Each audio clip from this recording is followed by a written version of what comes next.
எல்லாருக்கும் வணக்கம். கண் சார்ந்த பிரச்சனைகளுக்கு சித்த மருத்துவத்தில் நிறைய தீர்வு இருக்குது. கண்களுக்கு என்னென்ன நோய்கள் வரும் அப்படின்னு ஒரு பட்டியல் கொடுக்குறாரு அகத்தியர்.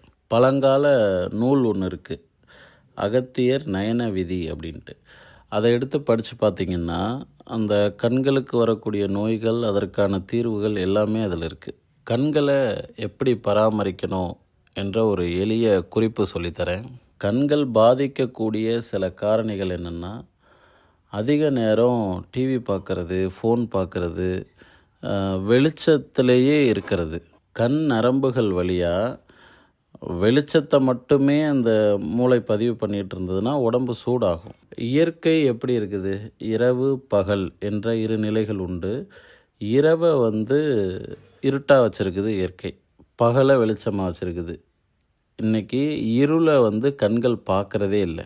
காலையில் எழுந்தவுடன் இருளை பார்க்கணும் நம்ம கண்கள். அப்புறம் கொஞ்சமாக அந்த வெளிச்சத்துக்கு வரணும். இப்போ மலைகள், காடுகள், வயல்வெளிகள் இங்கெல்லாம் பயணம் பண்ணியிருப்பீங்க. இங்கெல்லாம் பயணம் செய்யும் பொழுது உங்களுடைய உள்ளம் உற்சாகமாயிடுது இல்லையா? அது எதனாலன்னா அந்த கண்களுக்கு அந்த சூழல் பிடிக்குது. பச்சை கலரில் இருக்கிற இந்த இயற்கை சூழலை காலையில் எழுந்த உடனே கண்கள் பார்க்கணும். அந்த பாக்கியம் யாருக்கு கிடைக்கலையோ, நீங்கள் வாழ்ந்துக்கிட்டு இருக்கிற சூழலுக்கு பேர் நரகம்னு பேர். கூடுமான வரையிலும் உங்கள் வாழ்க்கையில் இப்போ நான் சொல்கிற மாதிரியான சூழலை அமைச்சுக்கங்க. மாதத்தில் ஒரு முறையாவது பருத்தி துணி எடுத்துக்கோங்க. அதை கைக்குட்டை சைஸில் எடுத்துக்கிட்டு தண்ணியில் நனைச்சி நல்லா புழிஞ்சு அந்த குளிர்ச்சி மட்டும் படுற மாதிரி கண் இமைகளில் 2 சைடும் அப்படியே வச்சுட்டு ஒரு 30 நிமிடங்கள் இருந்தீங்கன்னா போதும். கண்கள், நரம்புகள், மனநிலை, இப்படி இது எல்லாத்துலேயுமே ஒரு மாற்றம் ஏற்படுறத உங்களால் கவனிக்க முடியும். காலையில் எழுந்தவுடன் உள்ளங்கையை பார்க்கணும்.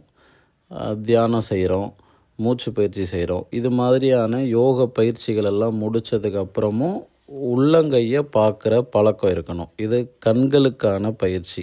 கண் பார்வை மேம்படணும் அப்படின்னு நினச்சிங்கன்னா சந்திர கும்பகம் என்ற மூச்சு பயிற்சி செஞ்சிங்கனாலே போதுமானது.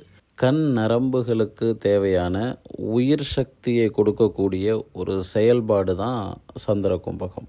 கண் சார்ந்த நோய்கள் உள்ளவர்களுக்கு தூக்கம் கெடக்கூடாது. தூக்கம் கெட்டுச்சுன்னா வாழ்நாள் முழுக்க அதை சரி பண்ணவே முடியாது. கண் சார்ந்த நோய்கள் வர்றது காரணங்கள் இன்னும் நிறைய இருக்குது. ஒருவருடைய சாதகத்தில் சுக்கிரன், சூரியன், புதன், செவ்வாய் இது மாதிரியான கிரகங்களினுடைய தோஷத்தாலும் கண் சார்ந்த நோய்கள் வரும். ஒரு சராசரி மனிதன் அகத்தியருடைய நூலை எடுத்து படித்து தன்னுடைய கண் நோயை சரி பண்ணிக்க முடியாது. ஏன்னா அது சித்தர் பாடல். அது சார்ந்த பயணத்தில் அந்த வார்த்தைகளை பழகி அதுக்கு பொருள் புரிஞ்சுக்கிறவங்களால தான் அதுக்கான வைத்தியத்தை சிறப்பாக பண்ண முடியும். எனவே ஒரு சராசரி மனிதனும் அந்த புத்தகத்தை வாங்கி படிக்கலாம், புரிஞ்சுக்கலாம். ஆனால் நீங்கள் தனிப்பட்ட முறையில் அதை செய்து பார்க்கக்கூடாது. இதில் ஒரு பொதுவான குறிப்பு சொல்கிறேன்.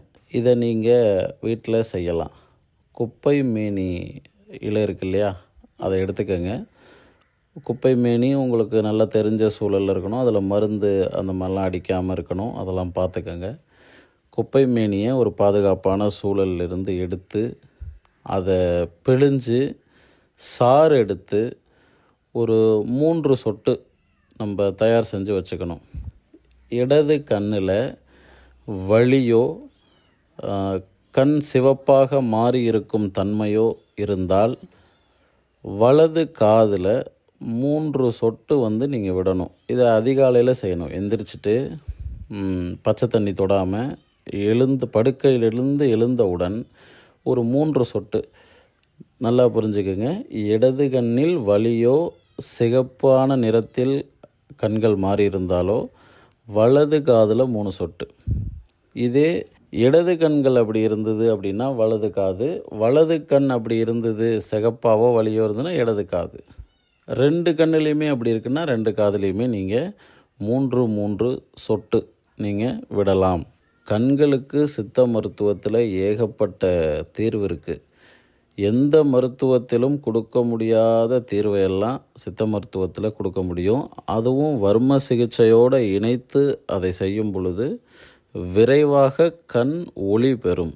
உடலில் தேங்கியிருக்கிற கழிவுகள், நம்மளுடைய கிரகநிலை, பழக்க வழக்கம் இதெல்லாம் சேர்ந்து தான் கண் சார்ந்த நோய்களாக வருது அப்படிங்கிறத புரிஞ்சுக்கணும். மருத்துவத்தை அவசரமாக நடைமுறைப்படுத்தக்கூடாது. சித்த வைத்தியம் என்பது ஒரு கருத்து, கொள்கை, நடைமுறை, இப்படி பல விஷயங்களை அது உள்ளே வச்சுருக்கு. புரிஞ்சுக்கிட்டு செய்யணும். ஒரு செயலை ஏன் செய்யணும், இது எவ்வளோ நாளில் சரியாகும் அப்படிங்கிறது எல்லாத்தையும் புரிஞ்சுக்கிட்டு அப்புறம் மருத்துவ முறைகளில் ஈடுபட்டால் நல்லது. உடம்பில் ஓடிட்டுருக்கிற ரத்தம் சுத்தமாக இருக்கணும். கண்களுக்கு தேவையான சத்து பொருள் இரத்தத்தில் இருக்கணும். நீங்கள் செய்கிற யோக பயிற்சியினால் கண்களுக்கு கிடைக்க வேண்டிய அந்த பிராண சக்தி கிடைக்கும் பொழுது ஒரு நிம்மதியான வாழ்க்கையை பெறுவீர்கள். இதிலேருந்து என்ன புரியுதுன்னா, உங்களுடைய துன்பத்தை சரி செஞ்சுக்கிறதுக்கு நீங்கள் எவ்வளோ தூரம் செயல்பட வேண்டியிருக்குங்கிறத பாருங்கள். இதிலிருந்து நீங்கள் என்ன புரிஞ்சுக்கணுன்னா, உங்கள் வாழ்க்கை முறையை மாற்றி அமைப்பதற்கு தான் இறைவன் உங்களுக்கு துன்பத்தை வழங்குகிறான் அப்படிங்கிறத புரிஞ்சுக்கணும். சில பேர் எல்லா துன்பத்துக்கும் காரணம் நான் தான் அப்படின்னு தன்னை நினச்சிக்குவாங்க. இல்லைன்னா இறைவன் ஏன் எனக்கு இவ்வளோ துன்பத்தை கொடுக்குறான் அப்படிங்கிற ஒரு கேள்வியோடு இருப்பாங்க. இந்த 2 கேள்விகளுக்கு பின்னாடியுமே உங்கள் வாழ்க்கை முறையை மாற்றி அமைக்கணும் அப்படிங்கிற ஒரு கருத்து தான் இருக்குது. அகத்தியர் நயன விதியை ஒரு கல்வி போல், உங்களுக்கான ஒரு பாடத்திட்டம் போல் புரிஞ்சுக்கிட்டு படிக்க தொடங்குனீங்கன்னா காலப்போக்கில் அதிலிருந்து பல விஷயங்கள் உங்களுக்கு புரிய வரும். வைத்தியர்கள் எல்லாமே அதை சிறப்பாக நடைமுறைப்படுத்துங்க. அகத்தியர் நயன விதி புரிஞ்சிருச்சுன்னா உலகத்துக்கே கண் சார்ந்த நோய்களுக்கு வைத்தியம் பார்க்க முடியும். நீங்கள் என்ன நினைக்கிறீங்கன்னா, நிறைய புத்தகம் இருந்தால் தான் அதில் பல செய்திகள் சொல்லப்பட்டிருக்குன்னு நினைக்கிறீங்க. அப்படி கிடையாது. உலகத்தில் பிறந்த எல்லா மனிதர்களுக்கும் கண்ணில் வரக்கூடிய நோய் என்பது 96 தான். அந்த 96ம் எப்படி இருக்கும், அதுக்கு தீர்வை எப்படி கொடுக்கணும்னு அகத்தியர் சொல்லிட்டார். அது மட்டும் இல்லாமல் உலகம் தோன்றிய காலம் முதல் இந்த உலகம் ஒரு முடிவுக்கு வர்ற காலம் வரைக்கும் மனிதனுக்கு 4448 நோய்கள் தான் வரும் அப்படிங்கிற பட்டியல் கொடுத்தாச்சு. இந்த இடத்திற்கே எந்த மருத்துவ முறையும் இன்னும் வரவில்லை என்பதுதான் உண்மை. நான் சொன்ன விஷயங்களை புரிஞ்சுக்கிட்டு சிறப்பாக நடைமுறைப்படுத்தி உங்கள் கண்களை பாதுகாத்துக்குங்க.